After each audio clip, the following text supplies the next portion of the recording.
Fala galera do segundo ano, respeitando os protocolos de quarentena, estamos em casa, mas continuamos as nossas aulas online, através das nossas videoaulas proporcionadas a vocês.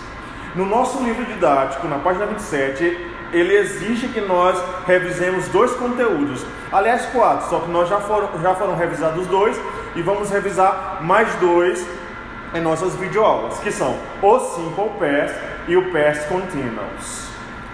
Coloquei alguns exemplos aqui no quadro sobre esse tempo verbal Simple Past, que é um tempo simples da língua inglesa. Porque a língua inglesa, os tempos verbais não são divididos como na língua portuguesa, que são através de modos verbais, e sim através dos tempos. Os simples, os progressivos ou contínuos, os perfeitos, os condicionais. Com relação ao Simple Past, vocês precisam estruturar a frase da seguinte maneira: vocês vão usar o sujeito e o verbo no passado. Para isso, é necessário que vocês aprendam que os verbos eles apresentam 2 classificações primordiais: ou são regulares ou irregulares.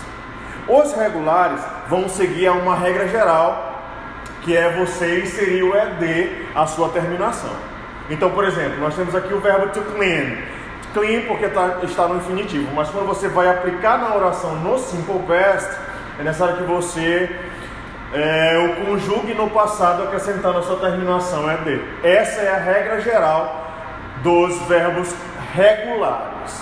Por exemplo, I cleaned my bedroom yesterday. Eu limpei o meu quarto ontem. Essa oração está no Simple Past. Mas há também os verbos irregulares. Esses vão precisar ser memorizados, porque não seguem a regra alguma.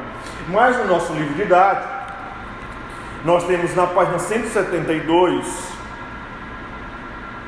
uma lista, 176 na verdade, uma lista com alguns verbos irregulares que, graças a Deus, são poucos, são bem menos do que os regulares.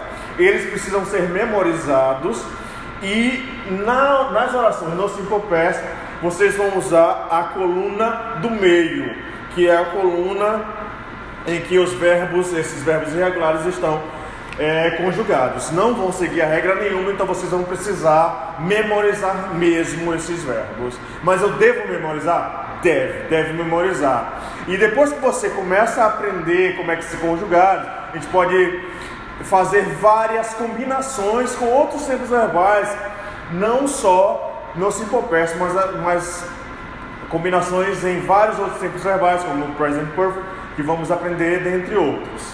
E isso vai servir muito para a sua fluência. Quanto mais você puder transitar por esses verbos irregulares, mais fluente você será. Bom, continuando, nós temos um outro exemplo aqui de uma oração na forma afirmativa com outro verbo regular, que é o verbo to open. Fábia opened the window. Fábia opened the window. Fábia abriu a janela. Vejam, e a correlação à pronúncia. Open, o E não é vocalizado, ele é uma letra que ela é omitida na pronúncia. É open. Uma curiosidade fonética aí. Com relação às orações negativas e interrogativas, aí elas vão mudar completamente a sua estrutura. Por quê? Nós vamos inserir um termo que é importante demais para o Simple Past e que não está inserido nas orações afirmativas, que no caso é o did. Essa palavra, ela é considerada um verbo auxiliar, um moral verb ou auxiliary verb, e deve ser sempre inserido nas orações negativas e interrogativas. E é o único termo, a única palavra que vai aplicar o Simple Past à oração. Por quê? Porque o verbo principal vai estar conjugado na sua forma de infinitivo. Essa é a regra. Para as orações negativas em inglês, você vai precisar inserir o verbo auxiliar dele, que não, embora não tenha nem tradução como auxiliar, mas uma função primordial na oração, porque ele que vai determinar que a oração inteira estará no simple past, já que o verbo principal vai estar conjugado no infinitivo.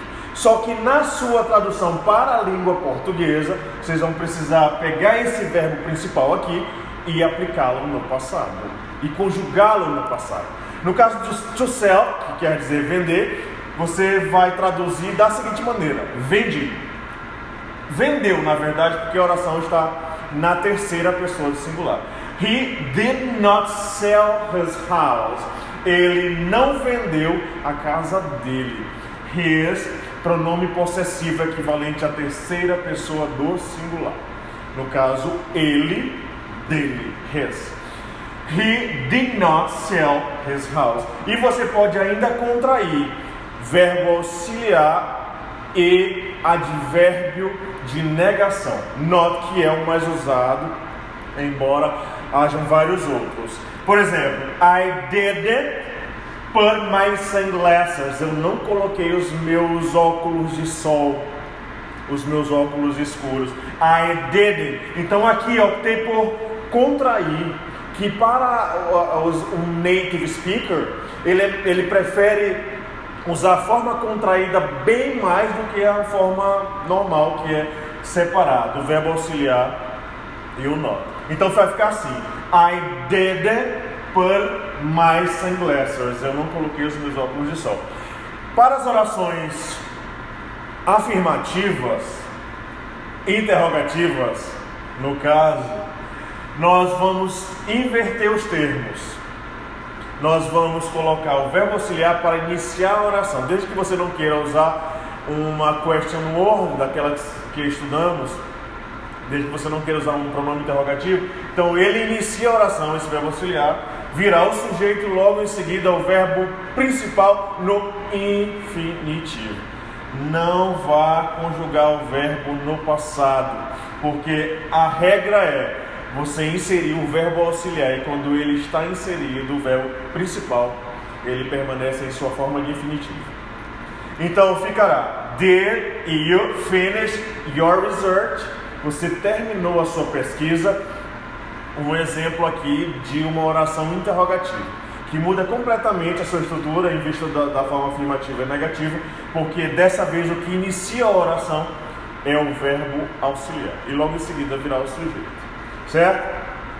Então, depois que você aprendeu como é que se estrutura um tempo verbal, porque há duas características primordiais para a gente aprender um tempo verbal: como ele se estrutura e para que é que ele serve. Em que momento do nosso cotidiano a gente vai precisar inserir uma oração no simple past? É quando a gente vai falar sobre ações que ocorreram no passado.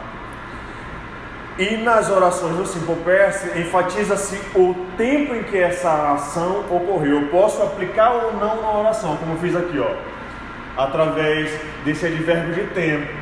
Posso ou não colocar, mas nós devemos enfatizar o momento em que a ação ocorreu no passado. Fica a dica para as atividades: vocês respondam as questões da página 27 e da página 28 até a quinta questão, certo? E até o próximo vídeo.